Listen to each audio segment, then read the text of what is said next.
Om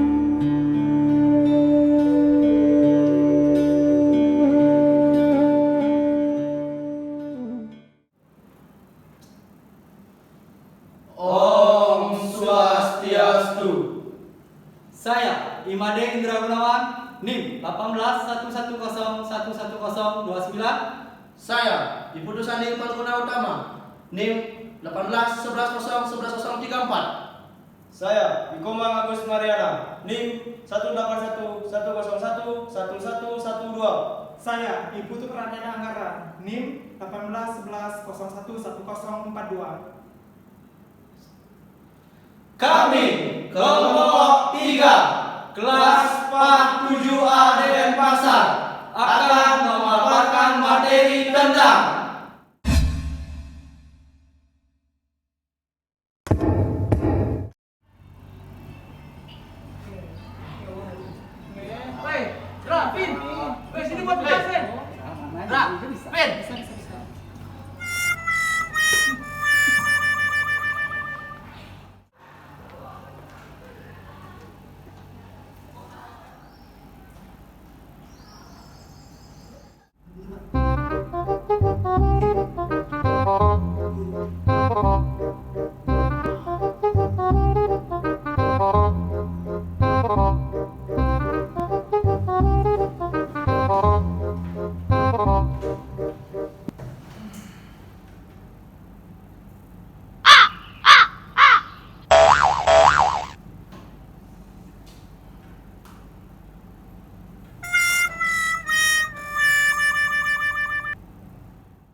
Taki takining sewaka guna widya. Seseorang yang menuntut ilmu wajib mengejar pengetahuan dan kebajikan. Ilmu pengetahuan dan kebajikan bersumber dari seorang guru. Duduklah di bawah kaki guru, dengarkan dan resapilah. Upanishad. Pendidikan dalam Upanishad dan relevansinya dengan pendidikan abad 21. Concept of thinking, konsep berpikir, di mana Upanishad sebagai landasan dalam agama Hindu. Kemudian adanya realisasi ajaran Upanishad dan relevansi ajaran Upanishad dengan pendidikan abad 21. Nah, Upanishad sebagai landasan dalam pendidikan agama Hindu dan menjadi pedoman di kehidupan sehari-hari. Di mana Upanishad merupakan kitab akhir dari Weda yang secara implisit menguraikan secara filsafat ajaran yang terkandung dalam Weda dan dapat dijadikan tujuan pokok sekaligus arti dari ajaran Weda dan gambaran indah sebuah pembelajaran berasaskan rohani. Kitab Upanishad merupakan intisari dari ajaran Weda yang membentuk pondasi dari ajaran Hindu dan terkandung pemikiran filsafat berkenan tentang Tuhan, ritual, kosmos, dan juga etika. Nah, kemudian Upanishad dijadikan sebagai landasan dalam pendidikan agama Hindu karena isi dalam Upanishad adalah merupakan ulasan filosofis dari Weda, di mana Weda merupakan sumber dari ajaran agama Hindu. Setiap kegiatan umat Hindu tentunya berpedoman pada ajaran Weda. Upanishad menekankan bahwa belajar merupakan esensi hidup manusia. Nah, jadi semua ajaran yang tertulis dalam kitab Upanishad ini merupakan sebuah kebenaran yang tidak saja diketahui, tapi juga dipahami sekaligus dipraktekkan dalam kehidupan sehari-hari. Nah, jadi tidak hanya diucapkan atau diingat dalam pikiran saja. Sebab dengan mempraktekkan ajaran ini, maka proses kesempurnaan bisa terus berjalan. Dilihat dari kronologisnya, di mana Upanishad adalah ajaran yang mengikuti Vedanta yang lebih sering disingkat sebagai kitab suci Weda. Nah, sejak lahir Sebagai bayi, dia belajar menyusui dan mengenal orang tua. Kemudian dia belajar merangkak, berdiri, mengenal bahasa, menjadi dewasa, dan menjadi orang tua. Nah, Upanishad menjelaskan masih ada yang mesti dipelajari. Belajar melewati jalan kematian, mempelajari jalan mencapai moksa sebagai tujuan pelaksanaan hukum suci ketuhanan atau Dharma. Konsep berpikir, realisasi ajaran Upanishad dalam pendidikan agama Hindu memiliki 3 ajaran yang direalisasikan dalam bentuk Sad Dharma.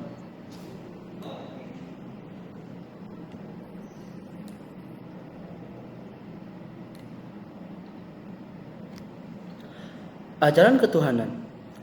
Secara keseluruhan, kitab Upanishad memuat ajaran berkenaan dengan hakikat Tuhan. Tuhan dalam Upanishad disebut dengan Brahman. Brahman diturunkan dari akar kata Brah yang berarti tumbuh dan yang menyebabkan tumbuh atau hidup dari segala intensitas hidup dan eksistensi. Oleh karena itu, dalam kitab Upanishad, Tuhan dipandang menyusupi segalanya. Sebagaimana Mahawakya, kalimat agung dari Upanishad menyebutkan, Sarwam Kaluidam Brahman, semuanya adalah Tuhan. Demikian juga Tuhan menghidupi dan yang bergerak ataupun tidak. Ajaran susila. Ajaran susila secara harfiah berarti perilaku yang baik. Dan susila sama pengertiannya dengan etika yang sama-sama merujuk pada perilaku yang sesuai dengan Upanishad. Karena dalam Upanishad menekankan pentingnya kehidupan dengan etika. Implisit ajaran susila dalam Upanishad mengarahkan manusia pada praktek kehidupan yang tanpa ego. Ajaran ritualistik. Ajaran ritualistik dalam Upanishad menggali nilai-nilai filsafat yang terkandung dalam kitab suci Weda. Namun, kitab suci Weda atau Upanishad tidak menegaskan ajaran ritualistik, tetapi terlebih pada memberikan penguatan filsafat tentang ritual. Kehidupan dalam ritual dapat dimaknai sebagai bentuk persembahan, yakni mempersembahkan diri, kehidupan sepenuhnya kepada Tuhan. Sadharma. Adapun bagian-bagian Sadharma, yang pertama yaitu Dharma Tula, kemudian yang kedua Dharma Wacana, yang ketiga Dharma Gita, yang keempat Dharma Yatra, yang kelima Dharma Sedana, dan yang keenam Dharma Santi.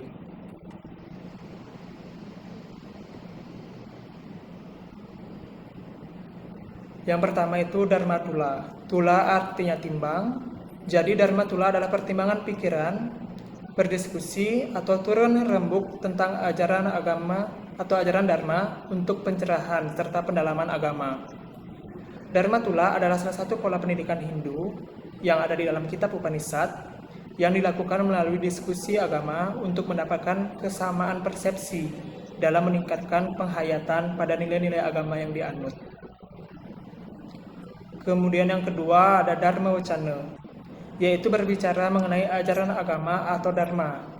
Yang dimaksud dengan pola pendidikan Dharma Wacana adalah ceramah-ceramah agama yang bertujuan untuk memperluas wawasan dan memperdalam penghayatan nilai spiritual yang ada di dalam agama Hindu itu sendiri. Kemudian yang ketiga ada Dharma Gita. Dharma Gita ini adalah salah satu cara untuk membangkitkan kekuatan suci yang ada dalam diri kita, di mana kekuatan suci tersebut terdiri dari Atman yang diselubungi oleh Panca Maya Kosa. Dharma Yatra yang keempat, yaitu usaha meningkatkan pemahaman dan pengalaman pembelajaran agama Hindu melalui persembahyangan langsung ke tempat-tempat suci. Kemudian yang kelima, yaitu Dharma Sedana, adalah realisasi ajaran Dharma yang harus ditanamkan kepada siswa dalam rangka meningkatkan kualitas dirinya untuk selalu taat dan mantap dalam menjalankan ajaran agama Hindu. Kemudian yang keenam itu ada Dharma Santi. Dharma Santi ini yaitu kebiasaan saling memaafkan di antara sesama umat. Bahkan bisa juga di antara umat beragama yang lainnya. Relevansi ajaran Upanishad dengan pendidikan abad ke-21. Abad ke-21 memiliki perubahan yang sangat besar dalam dunia, tidak terkecuali dalam negara Indonesia. Perubahan pemikiran yang menyebar terkhusus dalam arus informasi dan teknologi telah dirasakan pada abad ini. Manusia mengenal abad 21 dengan sebutan abad pengetahuan yang menjadikannya landasan utama dalam berbagai aspek, terutama dalam kehidupan bersosial. Pendidikan abad 21 memiliki beberapa karakteristik, diantaranya kreatif dan inovatif, sifat berpikir kritis, pengintegrasian ilmu, mudah mendapatkan informasi, berjiwa komunikatif dan kolaboratif, menghargai perbedaan pendapat, dan pendidikan sepanjang hayat. Dalam ajaran Upanishad terhadap siswa pesisir akan mampu memotivasi siswa dalam meningkatkan daya kreativitas berpikirnya.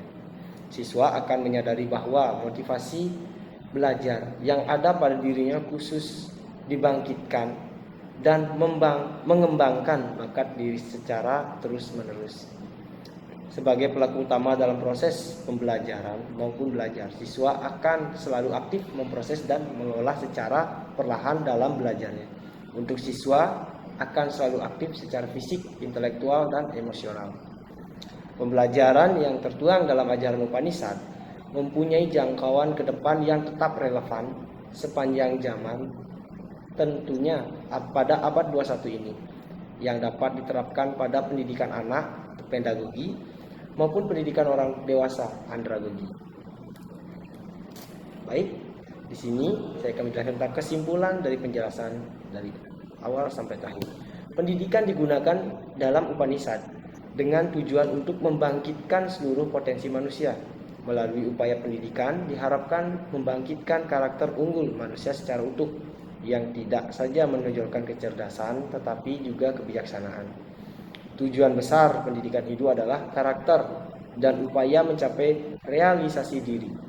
Ajaran Upanishad masih relevan sampai pada abad 21 ini sekalipun. Perlu kita ingat bahwa sifat Weda adalah Anandi dan Ananta, yang artinya akan tetap relevan dengan perkembangan zaman sampai kemanapun atau kapanpun. Masalahnya adalah bagaimana kita dapat menjalankan ajaran yang terkandung dalam kitab Upanishad tersebut sehingga dapat dijadikan sebagai pedoman dalam kehidupan sehari-hari. Baik, adapun saran-saran, kita harus sadar akan pentingnya pendidikan dalam kehidupan, bukan sekedar mencari penghidupan. Upanishad menyediakan berbagai pengajaran yang mengantarkan kita menjadi pencerahan. Selain memiliki kemampuan yang brilian di bidangnya, semangat obor pendidikan ini harus diadopsi pada abad ke-21 ini agar pendidikan tidak hilang jalan utamanya, yakni membangkitkan keunggulan manusia. Literasi Hindu menjadikan landasan utama dalam sistem pendidikan yang membangun mesin kecerdasan sekaligus kebijaksanaan manusia.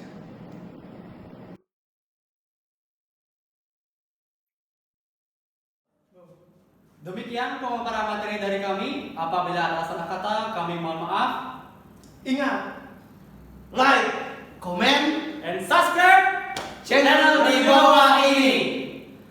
Om Santi Santi Santi Om.